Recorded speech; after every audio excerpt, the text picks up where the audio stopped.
दिल्ली की एक व्यस्त सड़क सरोजिनी नगर की सर्दी की सुबह का मौसम, हल्का हल्का कोहरा, वाहनों और लोगों की आवाजाही थी। सड़क के एक छोर पर एक रेहड़ी लगी थी। गर्मा गर्म चटपटे पकोड़े मात्र 20 रुपए में। पेट भरकर खाइए और स्वाद का मजा लीजिए। ये रेहड़ी थी वर्षा की, जो एक गरीब परिवार से थी। रोज सुबह ठीक 7 बजे एक ही जगह वो अपनी रेहड़ी लगाती और गर्मा गर्म पकोड़े बेचती। खुशबू इतनी ज्यादा कि जो भूखा ना हो उसे भी भूख लग जाए, और फिर जिसको भूख लगी हो उसका तो कहना ही क्या। गरम आलू के पकोड़े, प्याज के पकोड़े, पनीर के पकोड़े, मिर्च के पकोड़े। सर्दी में इनके सोचने से ही भूख लग जाती है। बाबूजी, आपके 100 रुपए हुए। आपके 2 प्लेट तो पकोड़ा मिक्स हुए। इसमें सभी तरह के पकोड़े थे, साथ में खट्टी मीठी चटनी भी थी। बेटी, तुम क्या ऐसा इसमें डालती हो कि इसका स्वाद कई बड़े रेस्टोरेंट के पकौड़ों से ज्यादा है? हाँ?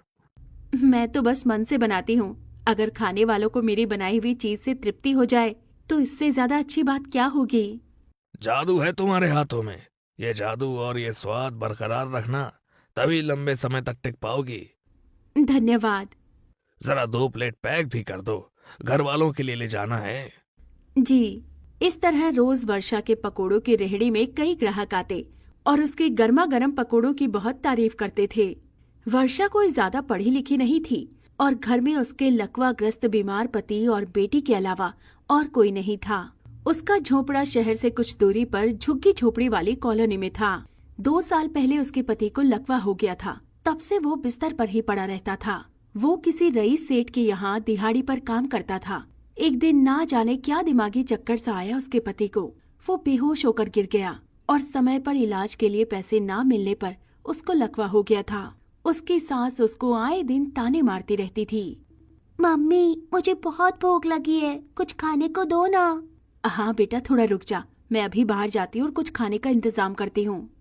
अरे कब तक उसको झूठे दिलासे देती रहेगी? जाके कुछ काम ढूंढ, नहीं तो तेरा पति यानी मैं तो काम कर नहीं रहा। हम तीनों भूखे मर जाएंगे। नहीं नहीं, ऐसा मत बोलो, मैं कुछ करती हूँ। क्या करती है? लोगों के घरों में जाकर काम करने से इतने पैसे कहाँ मिलते हैं कि तू घर का खर्चा भी उठा ले, हमारा पेट भी पाल ले। और कुछ सोचा है कि अपनी बेटी के लिए क्या करेगी? एक तो वैसे इतनी परेशानी, और आपकी ये बातें तीर की तरह चुभती हैं। यूं मैं नहीं मरूंगी भूखी, पर आपके तानों से मर जाऊंगी। जा रही हूँ, और अब तभी वापस आऊंगी जब मेरे पास कुछ खाने का सामान होगा। वर्षा घर से बाहर निकली कि उसकी आंखों के आगे अपनी बेटी की भूख, पति की बेबसी और ना जाने कितनी परेशानियां दिमाग में घूम रही थी। घूमते घूमते वो एक मंदिर के पास पहुंची। मंदिर में आज भंडारा लगा था। वर्षा ने सोचा कि आज का काम तो हो ही जाएगा। वो भंडारे का खाना खाने के लिए लाइन में लग गई। भंडारे में उसे मिली छोले की सब्जी के साथ पूरी। वर्षा छोले पूरी खाने लगी, लेकिन 2 दिन की भूख की मार ने उसकी भूख उन 2 पूरी ने शांत नहीं की। वर्षा फिर लाइन में लग गई कि कुछ और मिल जाए। भंडारा वितरण करने वाला एक बनिया परिवार था, सेठ धर्मदास गुप्ता जी और उनकी पत्नी रमा और बेटा अनिल। अरे तुम फिर से आ गई? अभी तो लिया था ना तुमने। भाई साहब, मैं बहुत भूखी हूँ। 2 दिन से कुछ नहीं खाया था, इसलिए पेट नहीं भरा था। थोड़ा और मिल जाता तो। अरे, भूख लगी है तो कुछ काम कर। आज का काम हो जाएगा तो फिर कल कहाँ से मांगेगी? ये भंडारा उन गरीबों के लिए है जो बहुत लाचार और जिनके हाथ पैर ढंग से काम नहीं करते। तू अभी क्या अपाहिज है? नहीं ना? आप गरीब को खाना खिला रही हो या ताने? तुझे ताना लगे, लेकिन समझ ले कि रोज रोज कोई नहीं आएगा तेरा पेट भरने के लिए। मैं क्या करूं? कुछ काम कर। नहीं है तो मुझे बता, मैं तुझे काम दूंगा। वर्षा के चेहरे पर चमक आ गई। काम? कौन सा काम? कैसा काम? मैं काम करूंगी। अगर मुझे अपना और अपनी बच्ची का पेट पालना है, बताओ सेठ जी। हमारी एक खानदानी खाने पीने की दुकान है, हमें वहाँ एक बर्तन मांजने वाली चाहिए। तू अगर ये काम करना चाहे तो बता। हाँ, मैं कर लूंगी। बदले में थोड़े पैसे और एक वक्त के खाने से ज्यादा की उम्मीद नहीं रखना। बाबूजी, मैं हालात की मारी हूँ। मेरा पति लकवे से बीमार है और अब घर का खर्चा मैं इधर उधर छोटे छोटे काम करके चलाती हूँ। अगर आप पैसे और खाना दे देते हैं तो मेरा काम चल जाएगा। ठीक है, यहाँ से कुछ दूरी पर एक बड़ी सी खाने पीने की दुकान दिखेगी, जहाँ बहुत भीड़ लगी होगी और सब लोग वहाँ इधर उधर बैठकर खाना खा रहे होंगे। दुकान के बाहर अन्नपूर्णा माता जी की तस्वीर होगी और पीले रंग की दीवार होगी। आ जाना कल सुबह, ठीक है? वर्षा को बहुत खुशी हुई। वो थोड़ा और खाना लेकर अपने झोपड़े में जाती है और सारी बात अपने पति और बेटी को बताती है। अगले दिन सुबह जल्दी से उठकर वो अनिल के द्वारा बताई हुई जगह पर पहुंच जाती है। तो आ गई तुम, चलो लग जाओ काम पर तुम। ये बर्तन साफ करो, यहाँ झाड़ू लगाओ, टेबल साफ करो। जी। वर्षा ने बर्तन साफ किए, सफाई करी, झाड़ू लगाई और दिन भर बस यही काम करती रही। उसने देखा कि खाने की दुकान पर बहुत भीड़ होती है और कमाई भी अच्छी है। अब रोज सुबह वो सेठ जी की दुकान पर जाती और दिन भर साफ सफाई का काम करती। धीरे धीरे उसने वहाँ खाने बनाने वालों से पकोड़े बनाने का तरीका सीख लिया। वर्षा को थोड़े पैसे मिलते और साथ ही अपने और अपने घर वालों के लिए एक वक्त का खाना। कुछ दिनों तक वर्षा यूं ही काम करती रही और उसका घर जैसे तैसे चलता रहा। एक दिन धर्मदास जी बोले, वर्षा, कल से काम पर मत आना। क्यों, क्या हुआ सेठ जी? मुझसे कोई गलती हुई है क्या? नहीं, बस अब ये दुकान यहाँ नहीं लगेगी। हम कल ही अपने पुश्तैनी गांव में जा रहे हैं। ये काम धंधा छोड़कर मेरा बेटा अनिल विदेश जा रहा है और मेरे बस का नहीं है ये सब अकेले संभालना। सेठ जी, फिर मैं? देखो वर्षा, काम करो, काम के काबिल बनो, काम की भीख मत मांगो और अगर तुम में हिम्मत है तो अपना काम खुद ढूंढ लो। हमने तुम्हारी मजबूरी को समझा इसलिए काम दिया। अब आगे का क्या होगा तुम खुद सोचो। ये रहे तुम्हारे अब तक के पैसे, सारा हिसाब कर दिया है मैंने। वर्षा की आंखों में आंसू आ गए। 4 दिन की चांदनी और फिर वही अंधेरी रात। अब फिर वही भुखमरी के दिन शुरू। वर्षा ने मन ही मन ठान लिया कि चाहे कुछ भी हो जाए, वो अब अपने पुराने दिनों को कभी वापस नहीं आने देगी। अपने झोपड़े में आकर उसने सारी बात अपने पति को बताई। वर्षा, जो भी पैसे मिले हैं उसको सोच समझ कर खर्चना। कितने दिन चल जाएंगे ये, उसके बाद क्या फिर इधर उधर छोटे छोटे काम करके पेट पालोगी? मैं भी यही सोच रही हूँ। मैंने सोचा है कि जो भी पैसे मुझे सेठ जी ने दिए हैं उससे मैं अकेले ही कुछ खाने पीने का सामान बनाकर बेचूं। बात तो अच्छी है, पर क्या तेरे पास इतना पैसा आया है सेठ जी से कि तू अपनी दुकान खोल ले? दुकान तो नहीं, पर मैं अपना ठेला जरूर लगाऊंगी। मैंने सेठ जी के यहाँ काम करते करते उनके कारीगरों से खाना बनाना सीख लिया था। अब जो सीखा है वही काम आएगा। क्या बेचेगी अपने ठेले पर? पकोड़े, चटपटे, खट्टी मीठी चटनी के साथ। उसकी सास को भी ये सुझाव पसंद आया। इसके बाद वर्षा 3 दिनों तक इधर उधर पकोड़ों की रेहड़ी के लिए सामान जोड़ती रही और जब सारा सामान इकट्ठा हो गया तो उसने अपनी पकोड़ों की रेहड़ी सजाई।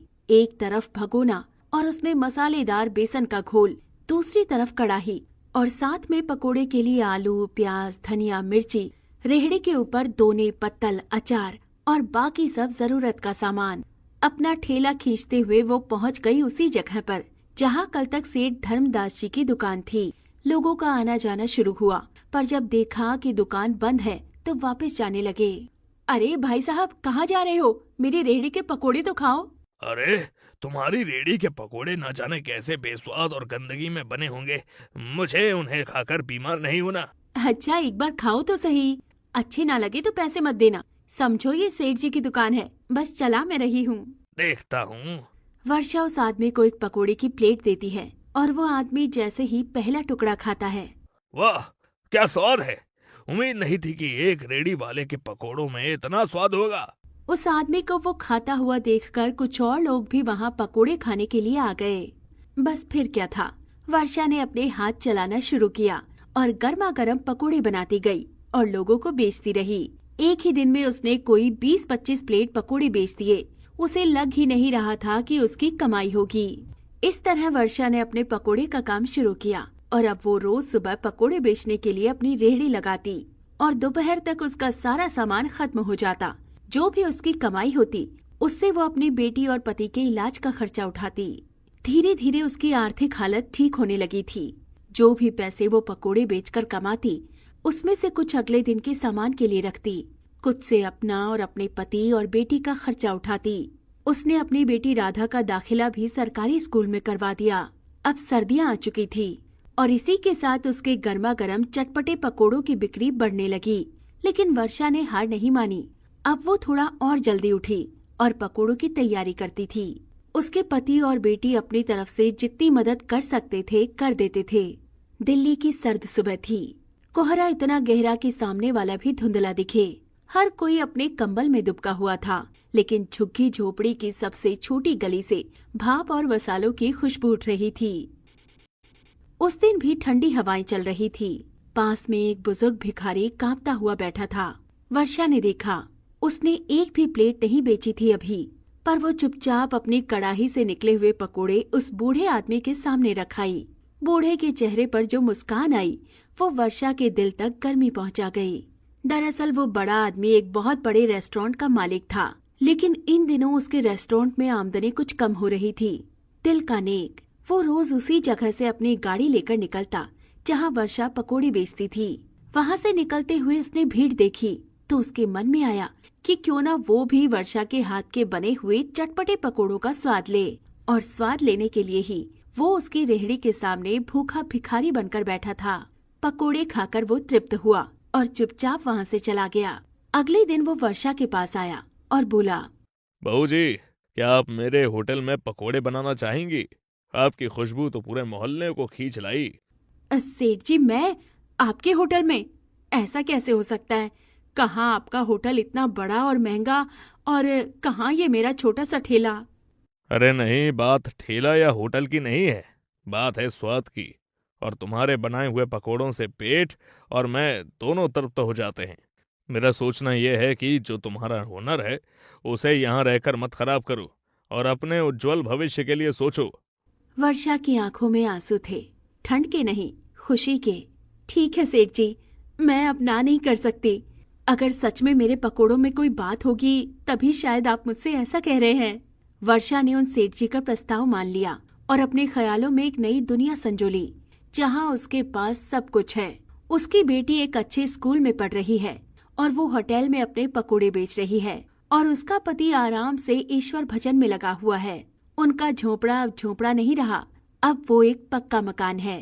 सेठ जी के रेस्टोरेंट में पकोड़े का स्टॉल लगाने के बाद वर्षा सिर्फ गरीब बहू नहीं रही, बल्कि वर्षा पकोड़े वाली, जिसकी मेहनत ने सर्दी को भी गर्म कर दिया।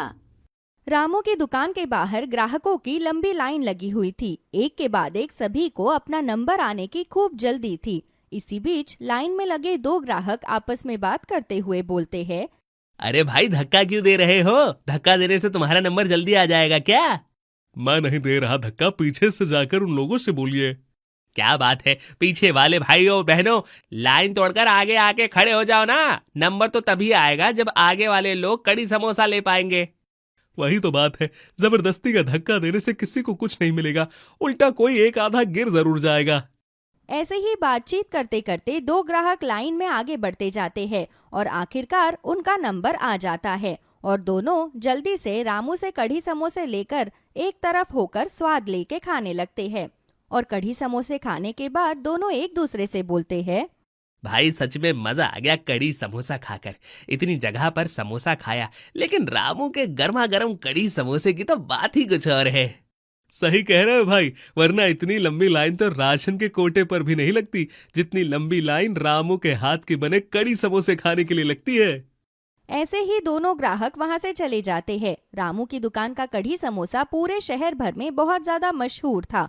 लोग दूर दूर से सुबह से लेकर शाम तक रामू की दुकान पर कढ़ी समोसा खाने के लिए आया करते थे। रामू की दुकान के ठीक सामने ही एक और हलवाई टोनी की दुकान थी, लेकिन उसकी दुकान पर सारा दिन में बस 10 से 12 ग्राहक ही आया करते थे। ऐसे ही एक दिन टोनी रामू की दुकान पर जाता है और बोलता है, अरे रामू भाई, ऐसा क्या डालते हो तुम अपने समोसे और कड़ी में जो दुनिया भर के ग्राहक तुम्हारी तरफ खींचे चले आ रहे हैं? आप तो खुद हलवाई हो भाई, आप खुद ही कड़ी समोसा खाकर पता कर लो कि मैंने क्या डाला है और क्या नहीं डाला है। भगवान जाने, हम तो सारा दिन बस मक्खी मारते रह जाते हैं, ग्राहक तो सारे तुम ले जाते हो। स्वाद की बात है टोनी भाई, मैंने कौन सा ग्राहकों पर कोई काला जादू किया है। चलो जो है सो है, अब ये तो ग्राहक की मर्जी है कि वो कहाँ जाएगा और कहाँ नहीं जाएगा। बिल्कुल सही बात की है, बाकी मैं बाद में बात करता हूँ, मुझे जरा समोसे तलने हैं, खत्म हो गए। ऐसे ही रामू अपनी दुकान के अंदर जाता है और समोसे तलना शुरू कर देता है। दिन गुजरते चले जाते हैं और हर गुजरते दिन के साथ रामू के कड़ी समोसे की बिक्री और भी ज्यादा बढ़ने लगती है। ये देखकर टोनी को बहुत ही ज्यादा गुस्सा आने लगता है, क्योंकि उस बेचारे का काम बिल्कुल ठप जो हो चुका था। ऐसे ही एक दिन अपनी दुकान पर बैठा बैठा टोनी खुद से बोलता है, ऐसा तो बात नहीं बनेगी। ये रामू तो मेरी सारी आमदनी खा गया है। मुझे कैसे भी करके वापस से ग्राहकों को अपनी तरफ आकर्षित करना होगा, ताकि मेरी भी कमाई हो सके। आखिर मेरे भी बीवी बच्चे हैं, काम नहीं चलेगा तो उनका पेट कैसे भरूंगा। ऐसे ही सोचते हुए टोनी के दिमाग में एक तरकीब आती है और अगले दिन टोनी अपने समोसे का दाम आधा कर देता है और साथ ही एक पर एक समोसा फ्री का ऑफर लगा देता है। ग्राहक जब इस लुभावने ऑफर को देखते हैं तो वो टोनी की दुकान की तरफ जाने लगते हैं। ऐसे ही विमला नाम की एक औरत भी टोनी की दुकान से समोसा खरीद लेती है और जैसे ही वो उस समोसे को खाती है उसका बुरा सा मुंह बन जाता है और वो बोलती है, हाय हाय, ये कैसा समोसा दे दिया भाई तुमने। क्या हुआ बहन जी, एकदम बढ़िया ताजा समोसा दिया है। अरे सस्ते समोसे खिलाने के चक्कर में तुम तो हमें बासी समोसे खिला रहे हो। इस आलू को देखो जरा, कितनी गंदी महक आ रही है इस समोसे में से। अरे कहाँ महक आ रही है, सब कुछ ठीक ठाक तो है। भाई 2 पैसे देकर रामू की दुकान से ही कढ़ी समोसे खा लेंगे, कम से कम स्वादिष्ट और ताजा कढ़ी समोसे तो मिलेंगे। बहन जी, आप खामखा ही नखरे कर रही हैं, सब कुछ बिल्कुल ठीक ठाक है। अच्छा, मैं नखरे कर रही हूँ, रुको मैं जरा सारे ग्राहकों से पूछ लेती हूँ। इतना कहकर विमला शोर मचा देती है और अब टोनी की दुकान पर खड़े हुए ज्यादातर ग्राहक वही बात कहने लगते हैं जो विमला बोल रही थी। अब विमला फिर से टोनी से बोलती है, अब बताओ मैं झूठी हूँ या ये सारे लोग झूठे हैं?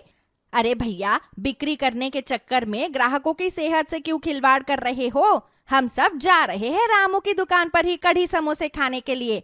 चलो भाइयों बहनों। इतना बोलकर विमला टोनी के सामने ही उसकी दुकान का समोसा कचरे के डब्बे में डाल देती है और रामू की दुकान की तरफ कढ़ी समोसा खाने के लिए चल देती है।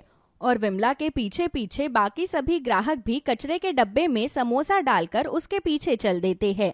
ये देखकर टोनी को और भी ज्यादा गुस्सा आता है और वो खुद से बोलता है, बस बहुत हो गया, अब तो मैं इस रामू का धंधा मंदा करवा कर ही रहूंगा। इसकी वजह से आज इतने लोगों में मेरी बेइज्जती हो गई है। ऐसे ही दिन गुजरते जाते हैं और टोनी रामू के काम में मंदी लाने के लिए नई से नई तरकीब सोचने लगता है। एक दिन मौसम काफी खराब होता है और रामू मौसम को देखकर बोलता है, आज मौसम तो बढ़िया है, आज तो ग्राहक ज्यादा आएंगे कड़ी समोसा खाने के लिए। एक काम करता हूँ, जल्दी से और ज्यादा समोसे बनाकर रख लेता हूँ, बाद में फिर ग्राहक मारामारी करने लगते हैं। इतना कहकर रामू जैसे ही और समोसे बनाने के लिए आलू उबालने रखने लगता है, तभी वो देखता है कि दुकान में आलू खत्म हो गए हैं। रामू जल्दी से टोनी की दुकान पर जाता है और टोनी से बोलता है, अरे टोनी भाई, एक छोटी सी मदद चाहिए थी तुमसे। हाँ बोलो, क्या हो गया, क्या मदद चाहिए भाई? मेरी दुकान पर समोसे बनाने के लिए आलू खत्म हो गए हैं, मैं जरा घर से आलू लेकर आता हूँ, तब तक तुम मेरी दुकान का ध्यान रखना। ठीक है, जल्दी आ जाना, मुझे भी अपनी दुकानदारी देखनी है। चिंता मत करो भाई, मैं जल्दी ही आ जाऊंगा। टोनी के भरोसे दुकान छोड़कर रामू अपने घर पर आलू की बोरी लेने के लिए चला जाता है। तभी टोनी की नजर तैयार हुए सारे समोसों पर जाती है और टोनी खुद से बोलता है, क्यों ना मैं तैयार किए हुए समोसे को खराब कर दूं। अगर ये समोसे खराब हो जाएंगे तो रामू इतनी जल्दी नए समोसे तो बना नहीं पाएगा और फिर सारे ग्राहक मेरी तरफ आ जाएंगे। इतना कहकर टोनी तैयार हुए सारे समोसों पर जानबूझकर ढेर सारा पानी डाल देता है, जिस वजह से समोसे खराब हो जाते हैं और खुद बेढंगी सी हालत में जमीन पर गिर जाते हैं। तभी वहाँ पर रामू आता है और रामू को देखते ही टोनी चिल्लाता है, हाय मेरी कमर, हाय मेरी कमर टूट गई, कोई बचाओ, कोई उठाओ मुझे। अरे क्या हो गया टोनी भाई, तुम गिर कैसे गए? मेरी दुकान पर ग्राहक आए थे, मैं सामान देने के लिए ग्राहकों के पास गया तो देखा कि तुम्हारी दुकान में चोर घुस आए हैं। बस उन चोरों को भगाने के चक्कर में ये सब कुछ हो गया। कोई बात नहीं भाई, तुम ठीक हो, यही बहुत बड़ी बात है। पर तुम्हारे समोसों का तो नुकसान हो गया ना। कोई बात नहीं, जो हो गया सो हो गया, जाओ तुम अपनी दुकान संभालो। टोनी चुपचाप अपनी दुकान पर चला जाता है। वही ग्राहक कढ़ी समोसे खाने के लिए दुकान पर आने लगते हैं। अभी रामू के दिमाग में एक तरकीब बाकी है और वो जल्दी से पास के किराने की दुकान से खूब सारे कच्चे चावल लेकर आता है और जल्दी से गरम गरम चावल बनाकर तैयार करता है। और आज रामू कढ़ी समोसे की जगह ग्राहकों को कढ़ी चावल सर्व करता है। और कढ़ी चावल पर तो ग्राहकों की भीड़ कढ़ी समोसे से भी ज्यादा नजर आती है। ये देखकर टोनी खुद से बोलता है, मैं रामू को जितना नीचे गिराने की कोशिश करता हूँ, पर ये उतना ही ज्यादा उभर कर सामने आ जाता है। मेरी समझ में नहीं आता आखिर इसका करूँ तो क्या करूँ। दिन गुजरते जाते हैं। ऐसे ही एक दिन टोनी मौका देखकर रामू के हाथों की तैयार की हुई कढ़ी में ढेर सारी चीनी मिला देता है ताकि कढ़ी का स्वाद पूरे तरीके से डगमगा जाए और आकर वापस से अपनी दुकान पर बैठ जाता है। तभी विमला रामू की दुकान पर आती है और बोलती है, अरे भाई साहब, जरा एक प्लेट गरम गरम कढ़ी समोसे दे दीजिए। अभी देता हूँ बहन जी, 2 मिनट रुकेगा। लीजिए बहन जी, आपके गर्मा गर्म कढ़ी समोसे। आज तो कढ़ी का स्वाद बिल्कुल निराला आ रहा है। खट्टी मीठी कढ़ी बनाई है आज आपने। खट्टी मीठी कढ़ी नहीं है, मैंने तो रोज जैसी कढ़ी बनाई है। आपको कोई धोखा हो रहा होगा। अरे अगर मुझे धोखा हो रहा है तो भाई साहब आप खुद खाकर देख लीजिए, आज आपने खट्टी मीठी कढ़ी ही बनाई है। ये सुनकर रामू खुद कढ़ी को चखता है और कढ़ी का स्वाद चखकर वो हैरान रह जाता है और विमला से बोलता है, बस बहन जी, मैंने सोचा कि क्यों ना कुछ नया बना दूं, इसीलिए आज मैंने ये एक्सपेरिमेंट किया है। अरे आपका एक्सपेरिमेंट तो बहुत ही ज्यादा बढ़िया हुआ है। सच में मसाले वाली कढ़ी से ज्यादा ये खट्टी मीठी कढ़ी तो समोसे के साथ और भी ज्यादा अच्छी लग रही है। अब विमला के साथ साथ दुकान पर खड़े हुए बाकी के ग्राहक भी इस खट्टी मीठी कढ़ी की खूब तारीफ करने लगते हैं और उस दिन के बाद से रामू जानबूझकर ही खट्टी मीठी कढ़ी बनाने लगता है। लेकिन इन सब से टोनी का गुस्सा ज्वालामुखी की तरह भड़क जाता है और वो गुस्से में रामू के पास जाता है और बोलता है, अरे हद होती है भाई किसी बात की। क्या हुआ टोनी भाई, इतना चिल्ला क्यों रहे? अरे मैंने क्या कुछ नहीं करके देख लिया तुम्हारा धंधा बंद करवाने के लिए, लेकिन तुम हो कि हर तरफ से बाजी मार जाते हो। अरे ऐसा कौन सा राम रस पी कर आए हो? तुम्हारे कहने का क्या मतलब है टोनी भाई? मैं कुछ समझा नहीं। रामू की बात सुनकर टोनी अपनी सारी हरकतें एक के बाद एक करके रामू को बताता है, जिस पर रामू हंसता है और टोनी के कंधे पर हाथ रखते हुए बोलता है, भाई सीधी सी बात है, मैं ग्राहकों को अपना परिवार समझकर खाना खिलाता हूँ और तुम ग्राहकों को सिर्फ पैसा कमाने का जरिया समझकर खाना खिलाते हो। तुम्हारे कहने का क्या मतलब है कि मैं अच्छा खाना नहीं बनाता? ऐसा कुछ नहीं है टोनी भाई, हलवाई तुम भी हो, हलवाई मैं भी हूँ। फर्क सिर्फ इतना है कि तुम हमेशा अपने लालच को आगे रखकर काम करते हो और मैं साफ नीयत से काम करता हूँ। इसीलिए ईश्वर हमेशा उसी का साथ देता है जो सच्चा होता है। ऐसे रामू कई चीजें टोनी को समझाता है और कहीं ना कहीं टोनी को अपनी गलती समझ आ जाती है। अब उस दिन के बाद से टोनी अपनी दुकान में साफ सफाई के साथ साथ हर एक चीज की शुद्धता और स्वच्छता का पूरा ध्यान रखता है। और देखते ही देखते टोनी की दुकान पर भी अब ग्राहकों का ज्यादा से ज्यादा आना शुरू हो जाता है और आखिरकार टोनी के दिल में फिर कभी भी रामू से बदला लेने के लिए बुरे ख्याल नहीं आते और रामू की कढ़ी समोसे की बिक्री भी अब रफ्तार से चलती रहती है।